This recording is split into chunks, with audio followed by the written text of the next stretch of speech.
सभी किसान भाइयों का नमस्कार। पिछले कई वर्षों से ये देखा जा रहा है कि जो आम की फसल है उस पर समस्याएं निरंतर बढ़ती चली जा रही हैं। कहीं आम के बाग जो हैं वो बहुत घने होने के कारण समस्याएं दिख रही हैं। कहीं पर जो है वातावरण का जो सीधा परिवर्तन है वो देखने को मिल रहा है। खास करके जो शहर के नज़दीक आम की बागें हैं उसमें पुष्पन जल्दी हो जा रहा है। तो इस तरह की जो कंडीशन देखने को मिल रही हैं वो शायद आम की बागवानों के लिए एक घातकता दिखेगी। मुख्य रूप से जो फलों का राजा आम है और जहाँ पर जिसके एक अपने विशेष स्वाद के कारण और उसके पोषण मूल्य के कारण एक अपनी अलग पहचान होती है। और पूरी दुनिया में अगर फलों की बात की जाए तो आम को ज़्यादातर लोग पसंद करते हैं और उसके बाद फिर जो सीजनल फल होते हैं उनकी तरफ लोगों का जो है आकर्षण ज़्यादा होता है।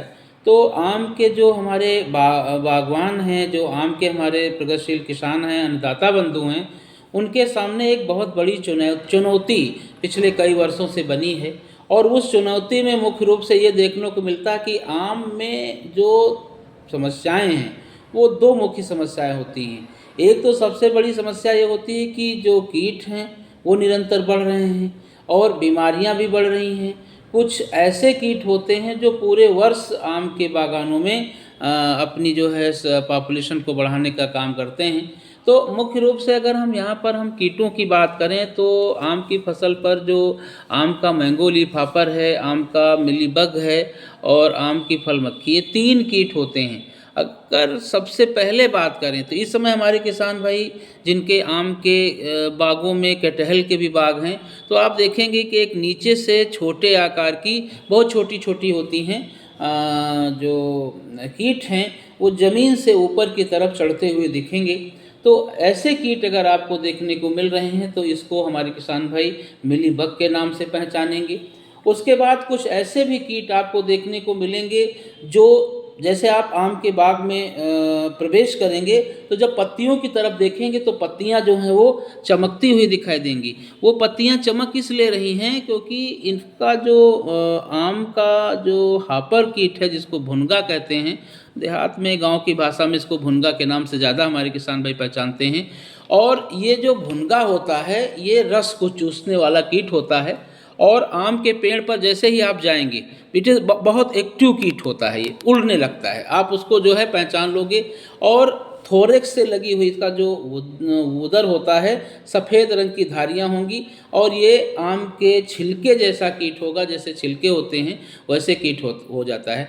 तो हमारे किसान भाई इसको कैसे पहचानेंगे, कैसे इसका प्रबंधन करेंगे? तो किसान बहनों भाइयों यहाँ पर हम आपको सबसे पहले कि जो प्रारंभिक कीट की अवस्था होती है जिसमें पत्तियों के निचले भाग पर जो है शाखाओं की दरारों में और जो जैसे कि ज़मीन में कहीं पत्ते पड़े हुए हैं तो वहीं पर जो है छोटे छोटे निम्फ होते हैं इनके, ये पाए जाते हैं, बहुत एक्टिव होते हैं। फिर पत्तियों की तरफ जब आप बढ़ेंगे इस समय जैसे मंजरी बन रही है, फूल बन रहे हैं और उन फूलों पर जो है कहीं पर आप देखोगे कुछ मधुमक्खियाँ भी आने लगती हैं। तो जब आप ये समझिए कि इस तरह का जब आपको दिखे तो ये मैंगो हापर की समस्या होती है। और ये अपने मैंगो जो हापर कीट है ये जो लसलसा द्रव निकालता है इसको हम शहद के नाम से भी कहते हैं, शहद के नाम से भी जानते हैं। और ये शहद जो है ये पत्तियों की निचली सतह जो पहली पत्ती होगी जहाँ से नीचे बैठते हैं तो उसके पहले ऊपर और ऊपरी सतह होगी तो वहाँ पर जो है एक बहुत चमकीला सा द्रव छोड़ देते हैं और जिसकी वजह से ये जो द्रव है वो उसके ऊपर जब धूल की मिट्टी के कण पड़ जाते हैं तो वो काला हो जाता है, ब्लैक फंगस विकसित कर देता है। तो इस तरह से हमारे किसान भाई इसको अच्छी तरीके से इस कीट को पहचान सकते हैं। गंभीर मामलों में अगर हम देखा जाए तो बहुत ज़्यादा जब स्थित हो जाती है तो पूरा का जो पौधा होता है वो उससे द्रव चिपकने लगता है और वो द्रव जो है आपके पैरों में भी चिपकेगा। तो ये समस्याएं हमारे किसान भाइयों को देखने को मिलती हैं। यहाँ पर सतर्क रहने की ज़रूरत है और मुख्य रूप से सतर्क रहने के साथ साथ ये भी देखना है कि पॉपुलेशन कितनी है, कितनी कीटों की संख्या निरंतर बढ़ रही है। तो इसके लिए बाज़ार में आप जा कर के जो आपके विश्वसनीय जो है कीटनाशक विक्रेता हैं उनके यहाँ आप जाइए और अपनी ये पूरी बात जब आप उनसे बताएंगे तो बाज़ार में कई तरह के कीटनाशक हैं। क्लोरोपाइरीफास आता है, कुछ दुकानदार आपको 20% का क्लोरोपाइरीफास दे देंगे, कुछ 50% का क्लोरोपाइरीफास दे देंगे। तो जो 50% का क्लोरोपाइरीफास है वो इस समय जो अवस्था है, जैसे कि ये फरवरी का अंतिम सप्ताह चल रहा है और मार्च का भी प्रथम पखवाड़ा जैसे होगा, होलिका दहन जैसे होता है, वैसे ही इसकी पॉपुलेशन, इस कीट की पॉपुलेशन बहुत तेज़ी से बढ़ जाती है। तो सतर्क रहिए और पहचानते रहिए। पहचानने के बाद फिर आप इसका प्रबंधन समय पर अवश्य कर लीजिए। तो बाज़ार से क्लोरोपाइरीफास ले आइए। क्लोरोपाइरीफास में ये ध्यान देना है कि 50% का ही हो और इसकी जो है 1.5 ml मात्रा, ये ध्यान रखना है। मात्रा का जो हमने आपको बताया, 1.5 ml मात्रा को 1 लीटर पानी की दर से घोल बना करके आपको छिड़काव अगर कर देंगे तो ये जो समस्या है ये दूर हो जाएगी।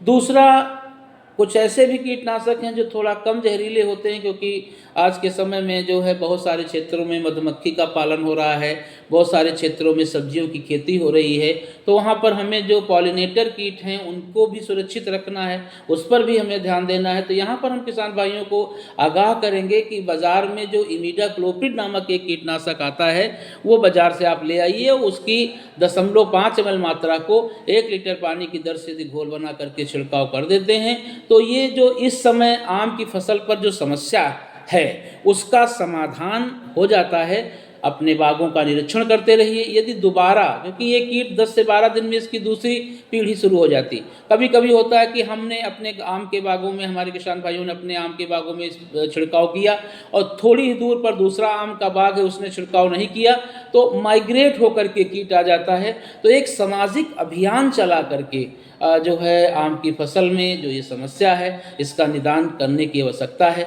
इसी संबंध में आज मैं आप सभी लोगों के बीच में उपलब्ध हूँ और जो भी प्रश्न आपके मन में आते हैं तो आप हमारा टेलीफोन नंबर नोट कर लीजिए 63 92 11 33 92। इस नंबर पर जो है आप व्हाट्सएप के माध्यम से, टेलीफोन के कॉल के माध्यम से और आप अपनी पूरी जानकारी भेज सकते हैं या समस्या का समाधान ले सकते हैं। हम पुनः आपके साथ जुड़ने के लिए जो है अगले सप्ताह हम फिर मिलेंगे। ये एपिसोड में सिर्फ आज इतना ही। हम आपके बीच में डॉक्टर सत्येंद्र कुमार सिंह, कृषि विशेषज्ञ, चंद्रभान गुप्ता कृषि महाविद्यालय, बक्सी का तालाब, सभी को आज से ही होली की बहुत बहुत बधाई, शुभकामनाएं। आप सब लोग जो है स्वस्थ रहें, सुरक्षित रहें। हार्दिक बधाई होली की।